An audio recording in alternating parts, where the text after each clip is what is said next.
Hello friends, हम लोग आज बात कर रहे हैं एक करंट का न्यूज़ जो है, जो कि सूडान को लेकर है। सूडान, जैसा कि हम लोग जानते हैं कि सूडान में अभी गृह युद्ध टाइप से छिड़ा हुआ है। वहाँ पर अपना सत्ता के लिए आपसी विवाद चल रहा है। ऐसे में हमारे कुछ भारतीय लोग वहाँ पे फंसे हुए हैं।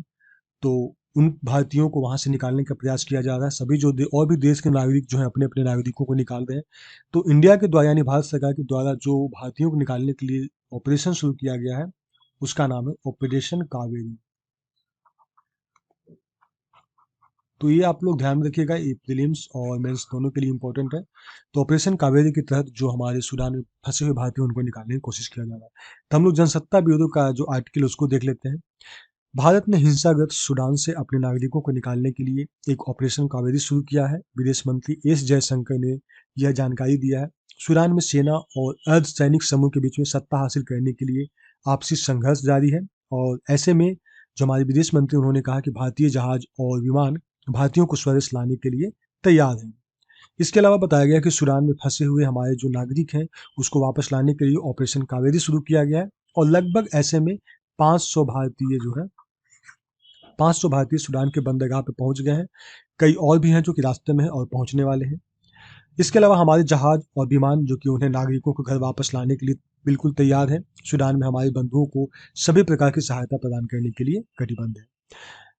पता होना चाहिए कि रविवार को भारत ने कहा था कि हिंसा प्रभावित सूडान में फंसे भारतीयों को इस अफ्रीकी देश से सुरक्षित रूप से निकालने की अपनी जो योजना है उसके तहत जेद्दा में दो C-13J सैन्य परिवहन विमान उड़ान भरने के लिए तैयार है। साथ ही भारतीय नौसेना की एक जहाज INS सुमेधा को इस क्षेत्र में एक महत्वपूर्ण बंदरगाह पर रखा गया है। शुक्रवार को एक उच्च स्तरीय बैठक हुआ जिसमें कि बताया गया कि 3,000 से अधिक भारतीयों को सुरक्षित रूप से निकालने के लिए आकस्मिक योजना की तैयारी के लिए निर्देश मिला है।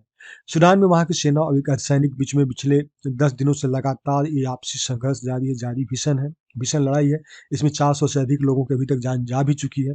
विदेश मंत्री जयशंकर ने हिंसाग्रस्त सूडान की स्थिति पे हाल ही में सऊदी अरब और संयुक्त अरब अमीरात के विदेश मंत्रियों के साथ में चर्चा की थी। तो फ्रांस भी, जैसे इंडिया अपने भारतीयों को निकालने के लिए ऑपरेशन कावेरी स्टार्ट किया, उसी तरह से फ्रांस भी अपने लोगों को निकालने के लिए स्टार्ट किया है। तो ऑपरेशन कावेरी के तहत सूडान के बंदरगाह पे 500 भारतीय, ये सारे भारतीयों का आप देख रहे हैं कि जो इंडियन फ्लैग लेकर वहाँ पे खड़े हैं। इसके अलावा देखें तो फ्रांस भी अपने हिंसाग्रस्त सूडान से निकासी करने के लिए 5 भारतीय नागरिकों से टोटल 28 देशों को नागरिकों को वो बाहर निकाला है। नई दिल्ली में फ्रांसीसी दूतावास ने सोमवार को कहा कि भारत सहित 28 देशों के लगभग 388 लोगों को वहां से बाहर निकाला है। दूतावास ने यह भी बताया है कि फ्रांस का निकासी अभियान अभी भी जारी है। तो इस तरह से सूडान में जिस तरह के गृह युद्ध का स्थिति चल रहा है और आपसी संघर्ष जारी है, और वहाँ पे आपसी संघर्ष वहाँ पे सत्ता हासिल करने के लिए जारी, ऐसे में बहुत सारे निर्दोष लोगों को भी जान जाती है, जिसमें कि अभी तक 400 से ज़्यादा लोगों की जान जा चुकी है। और जो हमारे भारतीय या फिर दूसरे देश के जो नागरिक वहाँ पर फंसे हुए हैं, जिसमें अभी हमारे 500 भारतीयों का लिस्ट तैयार किया गया जो कि यहाँ पे बंदरगाह पे पहुंच गए हैं, और भी लोग रास्ते में हैं, उनके लिए भी तैयार किया जा रहा है। मतलब 3,000 लगभग भारतीय लगभग फंसे हुए हैं, जिसको निकालने के लिए भारत सरकार पूरी तरह से कटिबद्ध है। इसके अलावा और भी कई देश है जो कि नागरिकों को निकालने का प्रयास कर रहा है ताकि वहां पे कम से कम लोगों को नुकसान हो। तो ये है ऑपरेशन कावेरी। आपको ये प्रीलिम्स के लिए पॉइंट ऑफ व्यू से आपको ध्यान रखना है, और मेंस के लिए आपको ध्यान रखना है कि वहां पर क्या इशू हुआ था। तो थैंक यू।